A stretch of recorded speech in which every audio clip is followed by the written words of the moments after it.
Agora na CBN, Café, Saúde e Direito, com Stefano Cossenza.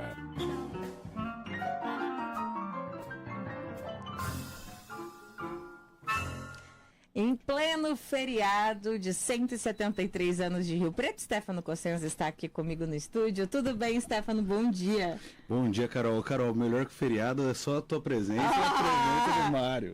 Aqui nos estúdios CBN. Mário Barbosa, que está aqui com a gente no estúdio. Mário, tudo bem? Seja bem-vindo. Um bom dia para você. Obrigado. Eu estou aqui me sentindo extremamente prestigiado por conta da amizade e o carinho que eu tenho pelo Stefano, pela sua pessoa, dessa equipe maravilhosa e o que significa a CBN para o nosso país e aqui para a localidade. Eu estava brincando com o Stefano, falei, Stefano, o sonho de todo mundo que está crescendo na profissão, na carreira, antigamente era ser entrevistado pelo jogo, ganhar uma caneca, era o ápice da carreira. E eu hoje estou me sentindo sendo entrevistado com vocês dois aqui pelo Jô. E ganhei caneca ainda. Então não tenho o que pague esse sentimento, essa emoção que eu estou sentindo agora aqui. Que maravilha. E para falar de um assunto que é muito interessante, já me chamou muita atenção. Estou super curiosa para saber o que o Mário tem para nos dizer. Que a gente vai falar da criminalização da medicina. Um assunto bem interessante, né, doutor? Isso. Carol, o Mário é um grande amigo, um grande advogado na área criminal, e a gente tem conversado cada dia mais, porque hoje o médico, hoje a medicina, ele tem sido colocado nos bancos dos réus, e traz uma preocupação muito grande, porque o médico vai lá, executa tudo de uma forma harmoniosa, usando toda a literatura médica e científica, e às vezes acontecem alguns percalços aí, que não é da vontade dele e acaba virando processos. E com base nisso eu falei, ninguém mais indicado do que Mário Barbosa, o nosso homem do Paraná. Ô Mário, vamos dar início aí, que todos os que escutam o nosso programa, muitos não sabem qual que é o universo da vida médica, né? E muito menos das questões criminais que estão ao redor desse ponto. Então, assim, o que é a criminalização da medicina?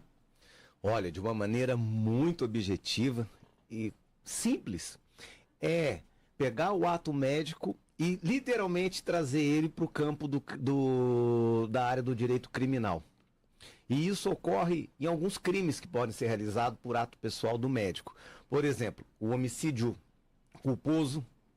O médico ele também pode sofrer uma ação criminal por omissão de notificação de doença à autoridade pública, exercício ilegal da medicina, omissão de socorro, exposição da vida ou de saúde de outrem a perigo direto ou iminente, constrangimento a tratamento ou cirurgia contra a vontade do paciente. E tem mais outras condutas que o médico pode pegar. Mas o que vem ocorrendo muito em massa são as denúncias pelo homicídio culposo. Esse pega. O médico sente muito esse dano. Em estar literalmente sentado, onde nunca imaginou, exercendo muitas vezes o seu dom, aquele exercício que ele tanto ama. Perdão, Stefano. Mário, uma coisa que nós precisamos deixar muito claro, né? Até para a promotoria, para os delegados, para quem faz a inquisição, né, desses profissionais, é que ninguém sai de casa ali para exercer sua atividade pensando em ter consequências horríveis, pensando em matar, em lesar o seu paciente. Então, uma coisa que precisa ser trabalhado na mídia e divulgado entre nós da área jurídica justamente é isso.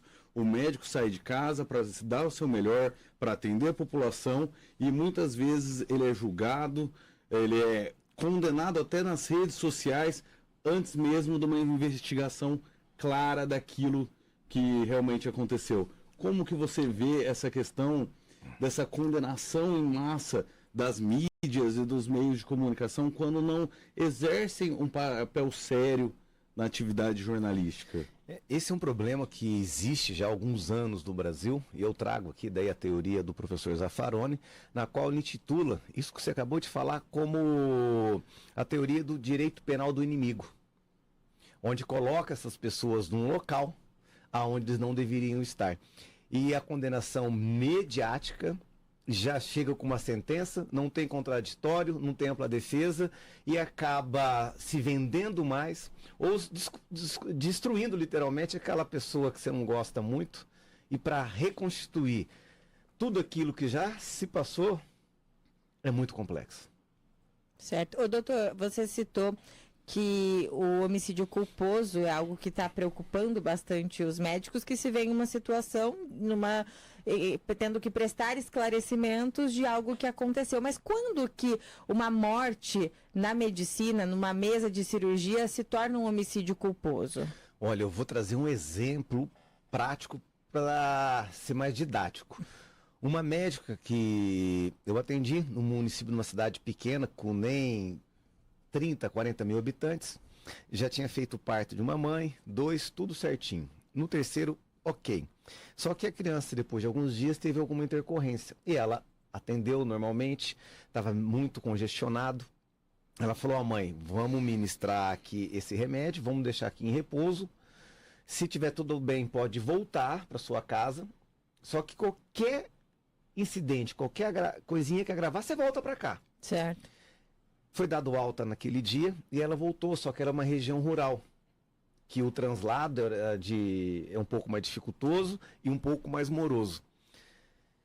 Infelizmente a criança teve uma evolução ruim, agravou o estado de saúde dela e voltou no hospital. Só que quando voltou, não tinha muito o que fazer. E era um médico que a gente tem hospital primário, secundário, terciário. Era um hospital com estrutura muito carente. Até acionar a cidade polo e chegar a ambulância, infelizmente ele veio a óbito. E o que aconteceu? A dor da mãe era muito grande e queria culpar a médica de todo jeito pelo aquele ato. Só que ela trabalhou, ela respondeu um processo administrativo porque ela é servidora pública, ela respondeu o processo civil e também no CRM e foi absolvido desses 3. Mas não contente, encontrou um Ministério Público com uma escola um pouco mais clássica, para ser elegante, vou se dizer assim, e acabou oferecendo uma denúncia criminal por homicídio culposo. E aí eles estavam iniciando uma persecução criminal e acabando com uma médica.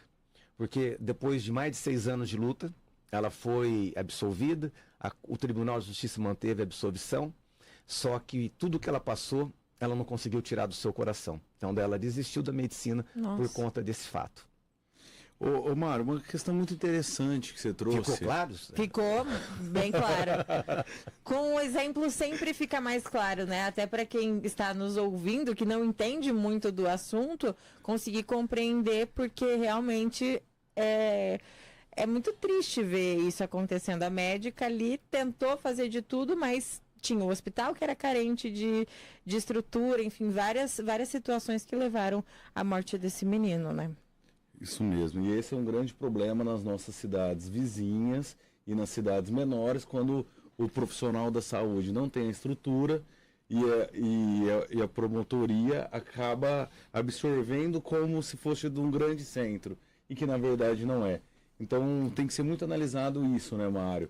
A questão do ambiente, a questão do local, localidade e a situação da cultura local também, referente às questões médicas. Quer ver um exemplo? Em Santa Catarina, esses dias foi acionado por uma das médicas que eu presto serviço. O delegado queria ouvir ela pela morte de um bebê que tinha nascido. A mãe chegou parindo no estacionamento.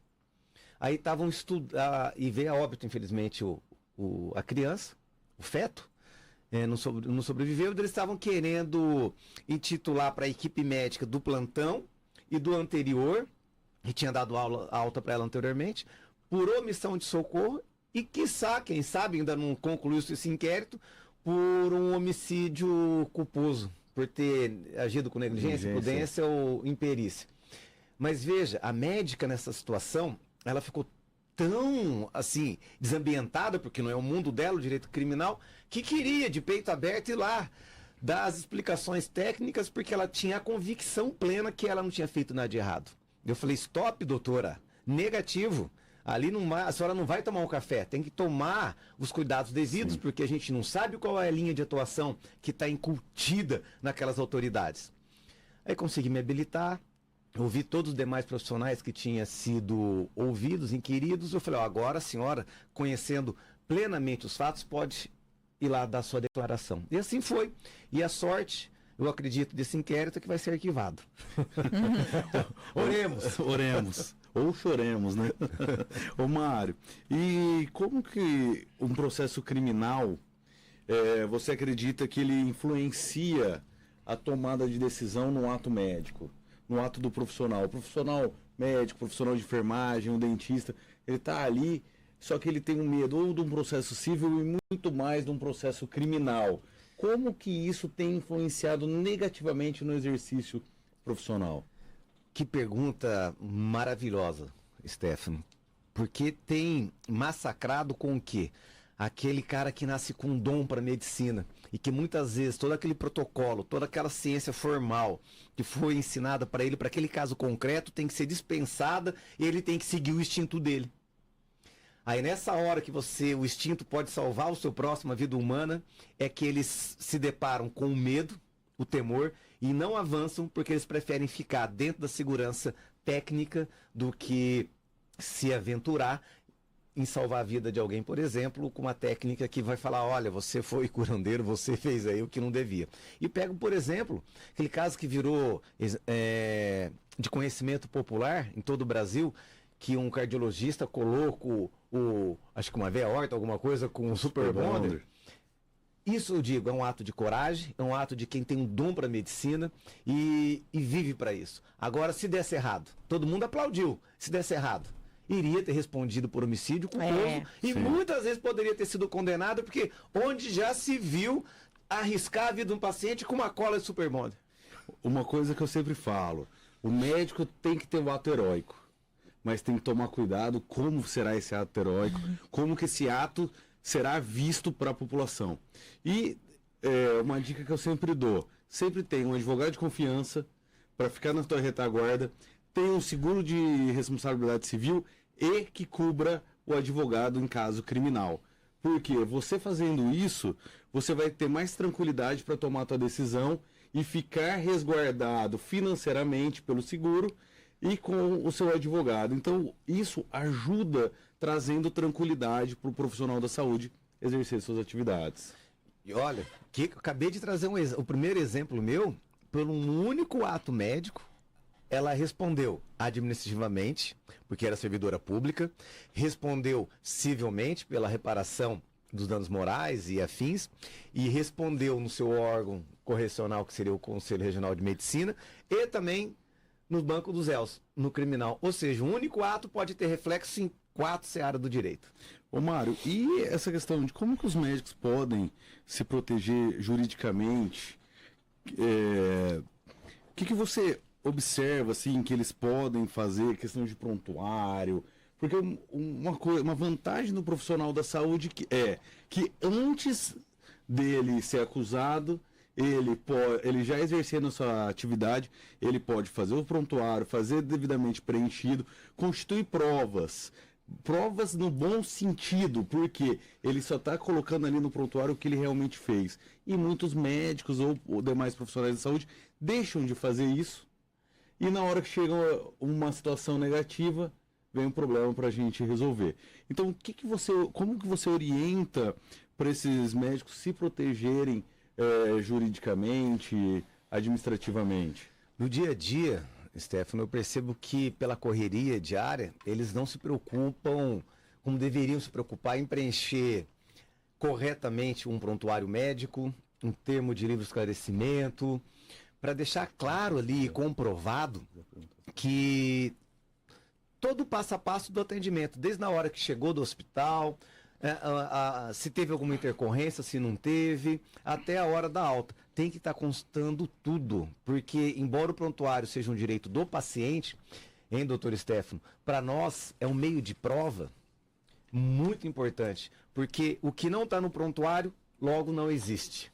Seria igual, se não existe no processo, não podemos cotejar como prova. Então, alguns médicos caem em alguma situação na boa-fé, que pela correria e por N motivos não conseguiu na hora preencher o prontuário da maneira que deveria, quando cai num ato que vai ter que fazer a defesa, prejudica.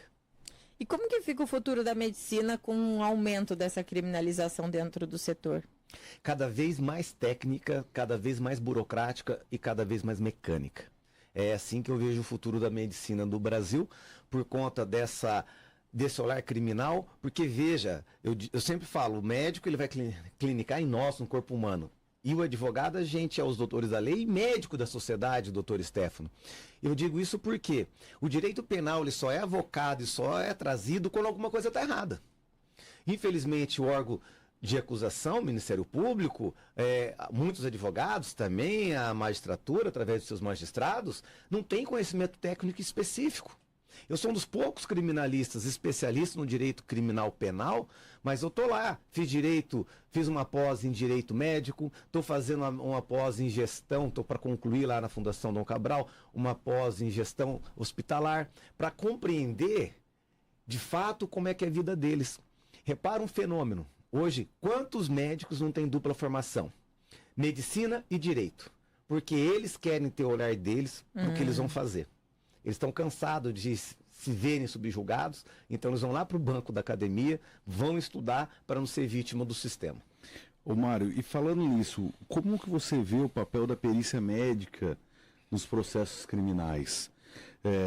Qual que é esse papel, qual que é o desenvolvimento e como que isso favorece uma defesa? Ou melhor, como isso favorece a busca pela justiça e pela verdade? Nossa, ficou lindo, hein? Baixou o lado filosófico e poético do Dr. Stefano. Gostei.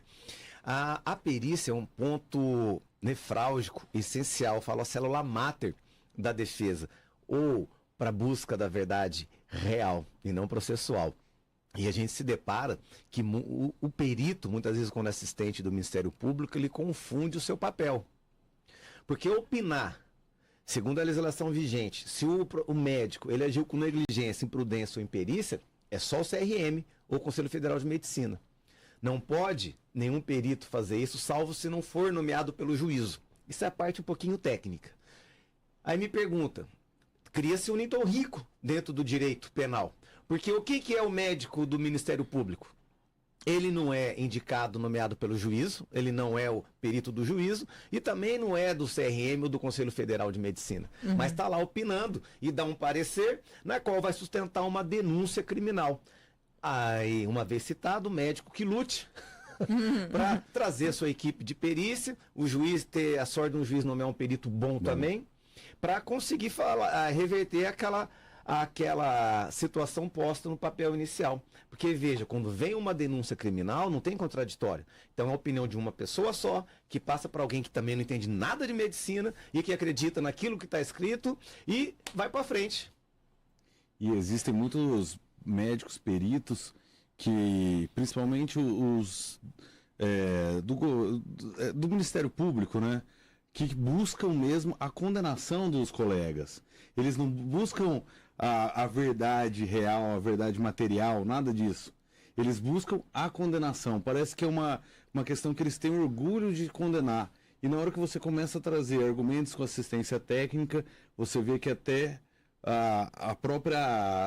o próprio laudo pericial vem a mudar, né, Mário? Vem. Nesse primeiro caso da médica, eu entrei assim, com agravos. Eu fiz um pedido de providência para o Conselho Regional de Medicina do Estado do Paraná. Falar, olha, vocês têm que intervir nesse processo, porque o médico do Ministério Público está exercendo uma função na qual não compete. Ou é vocês que dizem isso, ou não dizem. É o que está na lei. Ignorar o pedido. Ô, Mário, nosso horário já está encerrando.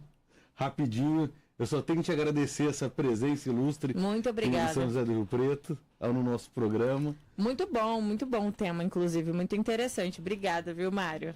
Poxa vida, eu tô feliz, passou rapidinho, hein, Stefano? Nem doeu. Passa rápido demais. E lá se foram 20 minutos. Mas eu agradeço o espaço, agradeço trazer essa bandeira, que está se tornando uma bandeira da minha vida, além da profissão. E é muito importante o Brasil ter um espaço na qual a gente pode dizer abertamente sobre tudo. E na próxima eu já deixo até uma dica, traz o promotor aqui. Obrigada, doutor. Nada. E obrigada, Stefano, por mais um quadro. A gente volta a se falar na semana que vem, sempre às quartas-feiras, depois do Repórter CBN, das 10h30 da manhã. Muito obrigado, Carol. Estamos aí. É isso aí. Agora, 11h01, intervalo.